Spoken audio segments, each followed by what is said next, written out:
I guess this video will be for the w.h.o Nation.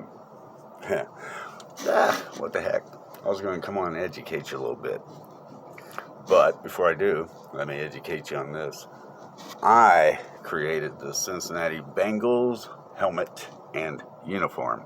They have never used my uniform, and the very first uniform they wore with the stripes on it, they did the thickness of the orange stripe, but then they got hokey.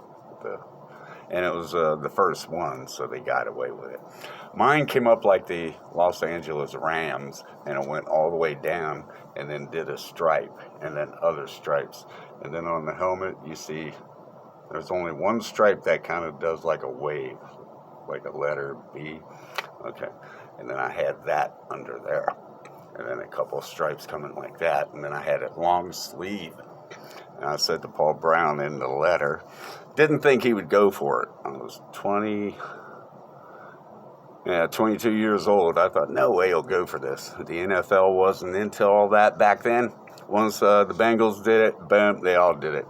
You don't know what uniform they're going to show up in nowadays, okay? All that glitters and gold more than fools you. The only way I can prove it, well, one thing, one day I walked into Leslie Isaiah Gaines's office with all my artwork, except for the Bengals. And this was about 15 years ago. Just walked in there out of the blue. I said, is he here? And they said, yeah. I said, would you tell him an artist just walked into his office and something is telling me he would be interested in seeing my art? Always carried it with me in my work van. Never know when you bump into someone. Anyway, this one I went out to get. And she goes, hold on, called him, and she said, you're an artist? And I said, yeah, and I kind of showed it to her. And she said, he said, come right on back. I went back there, sat down at his desk right across from him, and his first words were not words, it was action. And he picked up the phone. He said, honey, your search for an artist is over. Mini pearls. An artist just walked into my office. So we got to know each other just a little bit. Met on a few occasions, but I wasn't into the type of artwork that his wife's comic book would need. I could do it, but I just couldn't get into the creativity it required. But to copy that style, I would not have had a problem. So I told him out of the blue. I knew our meetings were pretty much over and stuff, and so kind of the last thing he said was, oh, by the way, I created the Cincinnati Bengals helmet and uniform. The only reason Paul got away with the helmet was because I had two almond-shaped things that looked like eyes, but they didn't look like eyes. It was subliminal. And I told Paul the reason for that is let them laugh. Let the defensive line laugh and taunt each other. All you need is a half a second. While they're looking at it, they go, what's that stupid? Too late. And then I said, Bengal Tigers are supposed to have stripes. Where's the stripes? The Cleveland Browns on black and white TV or color look more like Bengals than you guys do. I've seen high school football teams that look better than that. And if, and I said, if they wear a uniform that they love, well, that will make you play well. When you look down the line and you see all these other stripes, and I had it going all the way down the arms. In the first year, the Nike, they had little white stripy things, and the Bengal players would put those on to create an illusion. That was the first year. After that, I guess it was too weird. And I even had the socks done. Okay? Why do they not have any orange in with the black? Okay? The closest they came to was when that uniform they had on when, what's his name's knee got broken. Palmer. God has the world in the palm of his hand. Okay? So I'll tell you how I designed the helmet. Everything's exact. And I remember the last thing on the back I drew was that. And I thought, what am I going to do with that? And then if I do that, do I do a dot? I thought, there's no other way, so you're forced to do it. So naturally, the first thing you would work on would be shoot. And when I did that one across the helmet, I'm like, there's something about that, too stretchy. But you can't do anything in here. You can't. Except I put 2 almonds. And it wasn't prominent. It was like right above the ridge. And then it kind of feathered out into the color, right? Anyway, so to draw the helmet, I had to do the first one. And I already knew how the back would automatically have to be. You have no choice right from the get. So then I did the center line. And then I did the one in here, right on the turn. I'm thinking different angles of television cameras and photographs. And then, well, you have to have another one here. So I did a real thin one. And in here, it's like, okay, now you have a gap. And I can't do a tiger type because none of the rest are really right like a tiger. So I did the B type thing, okay? That is my helmet. Now, that's been prophesied to me. I don't know if the girl was actually a prophet or not, but she told me until Paul Brown writes you a thank you letter. That was my only request. I said, if you do like it. I didn't know the NFL and marketing. I had no clue. I said, I just want a thank you letter from the city of Cincinnati, the Bengals, saying thank you. I'm sure the city will get a new inspiration. So all this is going to bleed together. I can't believe it because I didn't come on to talk about the Bengals and all that. I'm going through something right now where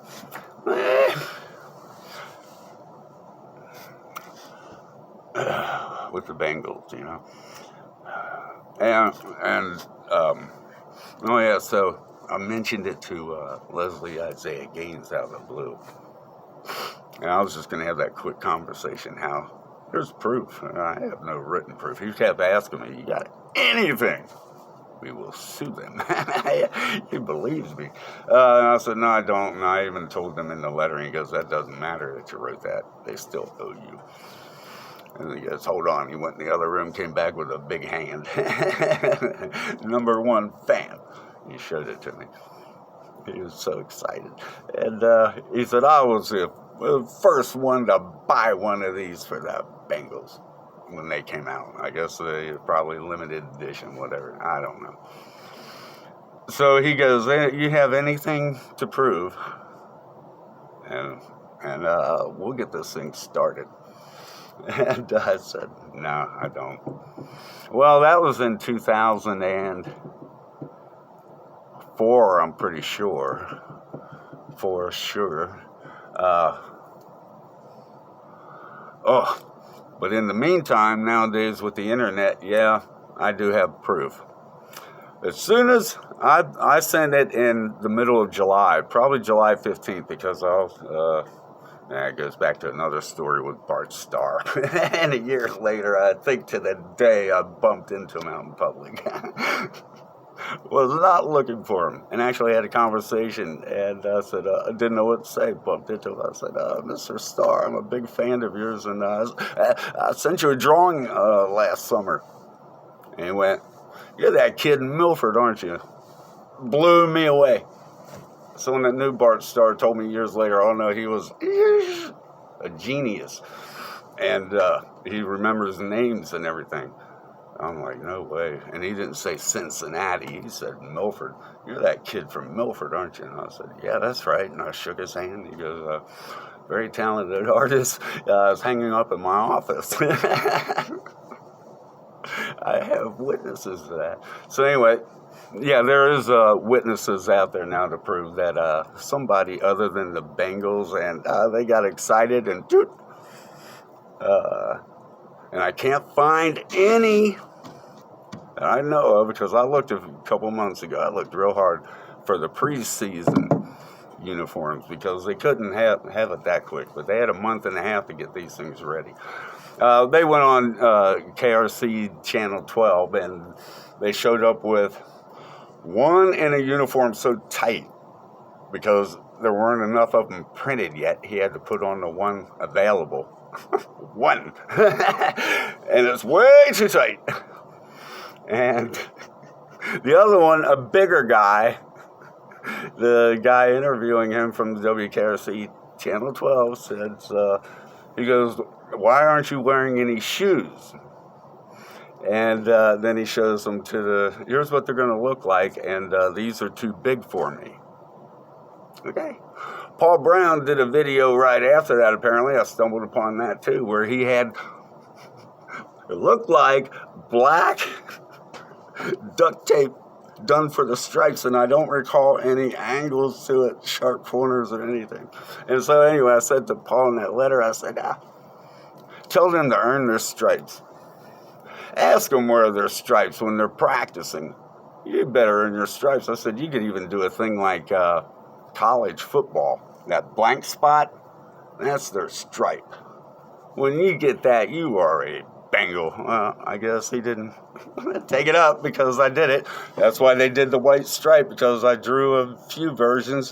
One was so that the arms would hide the stripes all the way down. If their arms were up like this and they're getting ready to block a pass or intercept, the guy from the other angle can't tell. As soon as he looks, you need a half a second. As soon as he looks, he has to calculate, is the arm up and that's why I see the stripes, or is it down and that's why I see. Okay, I had it slicked out. So that's why he went with that white blank so long. It's the only answer to that. So Paul Brown did the duct tape helmet also. I went back to the 40s Bengals, whatever, and revamped, and we're in a hurry, so I think he said something like that. We're in a hurry, so we just hurried up and did the helmet. To give you an idea, here's the other versions. He has 12 versions, 15 versions, but his focus is on the stripe on the helmet. Yeah. So that girl, I don't know, she told me the Bengals will never win a game. And you can look these videos up if you want to know, okay? And if you find anything, let me know. I don't care. Sometimes it hurts. It's like, wow. Anyway, so I had no topic when I came on. Happened to throw the Bengals shirt on right before I did. Said all that. The Super Bowl. You have the year of the tiger versus the ram's horns of Baphomet. The Super Bowl before that, right before, after you came out of the COVID 2020 scam, demic, you had the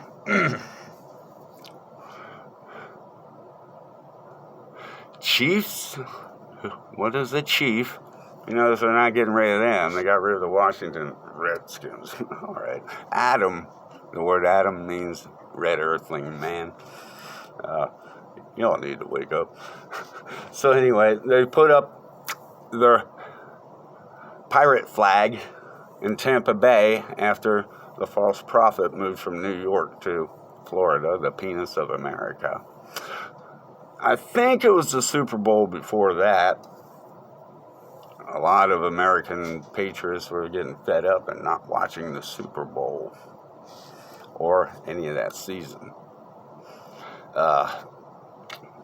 And that ended up being the Patriots and the Eagles. If it wasn't that one, look at the one in between, and I'm sure you can find it in there.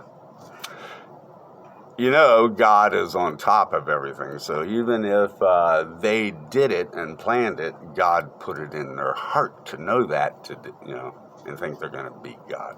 Because they don't believe in him, so they think they're their own creativity, right? So that's what's going on.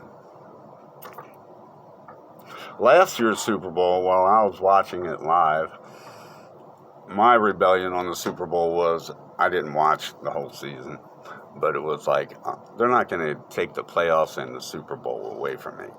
The Super Bowl was highly satanic at halftime. Total Satan. Has been ever since 9/11. Each year it keeps building more and more so.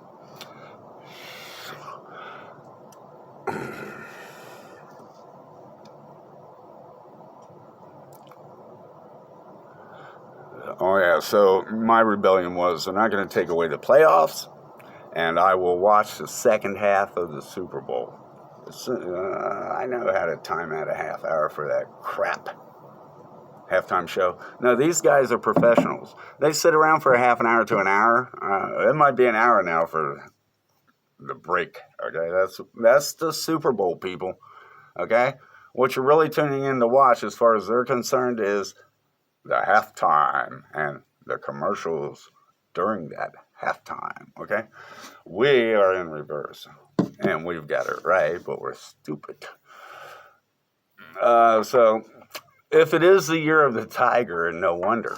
And don't believe that oh, God's given me a secret message. The Bengals are going to win. Okay.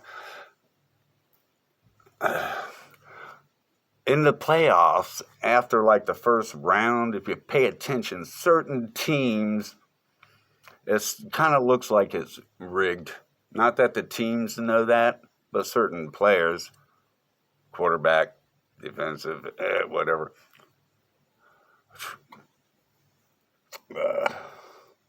And they keep bringing it down to 3 points. I didn't even watch the Packers. That's my favorite team. Right when it was coming on, I happened to nod off for a half of the first quarter, whatever. And then I woke up, and as soon as I woke up, I'm like, oh, I was wanting to watch the Packers. They should be coming on. That's how quick I was out of it. I didn't care. Although, that's been my team ever since I was 8 years old. Well, I woke back up, and I saw it was 3-0. I think the Packers. And I went, oh, it's rigged. It's going to end up being the 49ers versus the Bengals in the Super Bowl. Giddy rematch.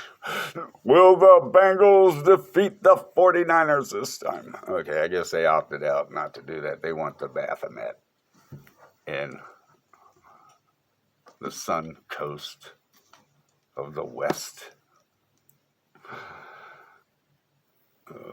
Help me, Lord, finding out here. Okay. As I went to say that, he was like, okay. Then if that was you saying we're going to get out right now, okay, this works. This works.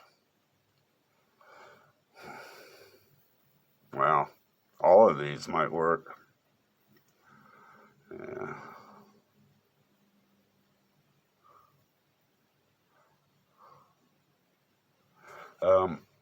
The first one I looked at was, the book of the law shall not depart from your mouth. Whoa.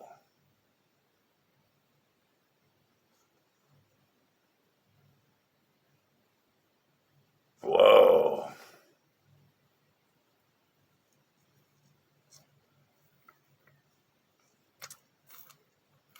That one line alone, you can look at it forward or you could look at it in reverse. For God gives wisdom and knowledge and joy to a man who is good in his sight. But to the sinner he gives the work of gathering and collecting, that he may give to him who is good before God. This also is vanity and grasping for the wind.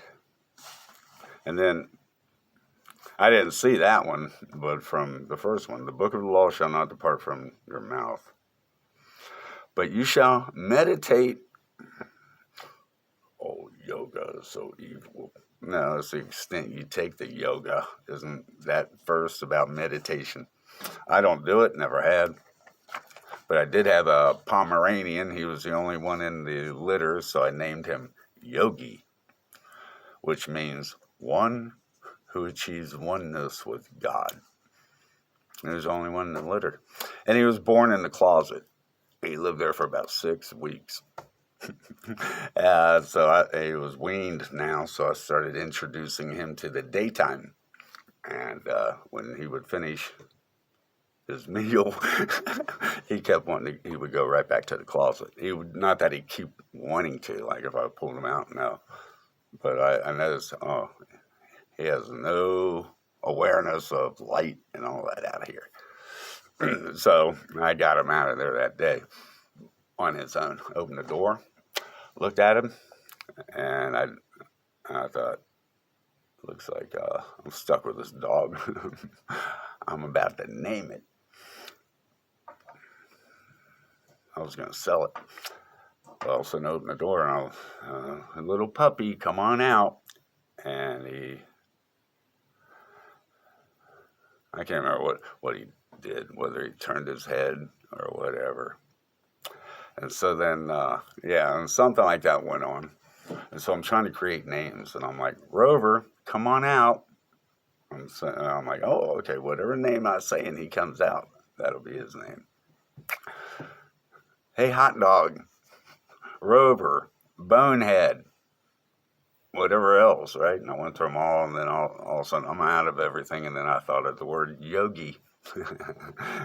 One who achieves oneness with God. And I thought, boy, if I don't get you out of there, you will achieve oneness with God. And so then I said, yogi. And he came out. And I was like, whoa, it looks like I named him. I've got to keep him. He was born on St. Patrick's Day, and he was quite a prankster from the get, because he had mom and dad there too, his mother and parents. So I had 3 Poms, a little family. And so he was, I don't know if it was because he was born on that day or if he naturally had that. And when you would catch him doing his little trick, and you'd say, you think you're slick, don't you? They say dogs can't smile. No, he would. And you actually hear kind of like Muttley, like,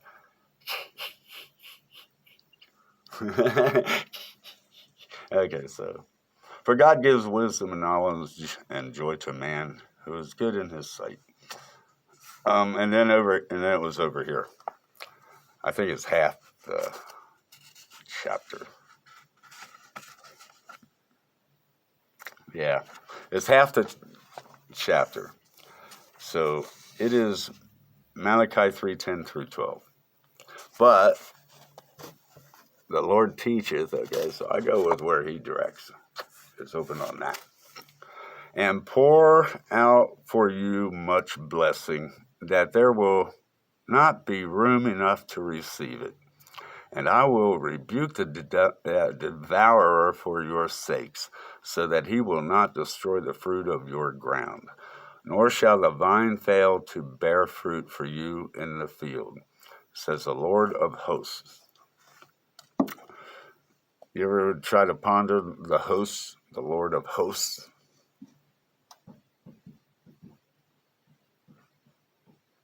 Or if you haven't, because it looks like the answer is right there as you're reading it.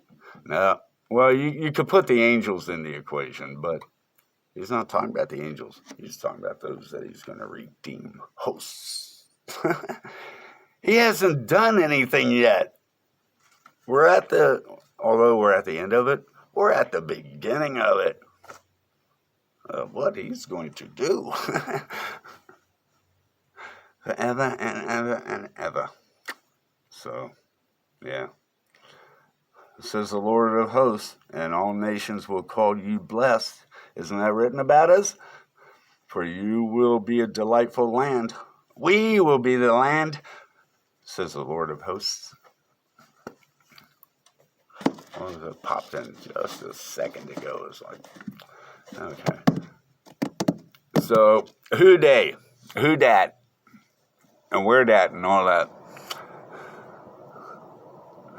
Little children, keep yourselves from idols, especially Billy Idol's music